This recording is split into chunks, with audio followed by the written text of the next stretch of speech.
তারপরে আমাদের সবচেয়ে বড় আকর্ষণ ছিল ওখানে যে আমরা যে কোরবানি দেব, সেই কোরবানি গরু আমরা নিজেরা সশরীরে, আমাদের একটা কমিটি করা হয়েছে, সেই কমিটিতে আমি একজন ছিলাম।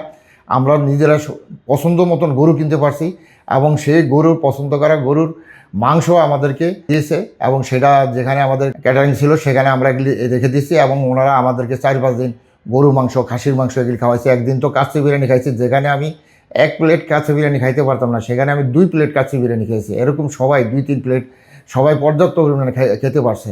এইটাই আমাদের কাছে সবচেয়ে বড় আনন্দের বিষয় হলো নিজের গরুটা নিজে দেখছি, নিজে কিনছি, নিজে কোরবানি দিয়েছি। এটা তো কেউ কোনোদিন দেখে নাই, গরু কখন কিনে, কখন জবাই করে, কোন জায়গায় করে, এটা কেউই দেখে নাই।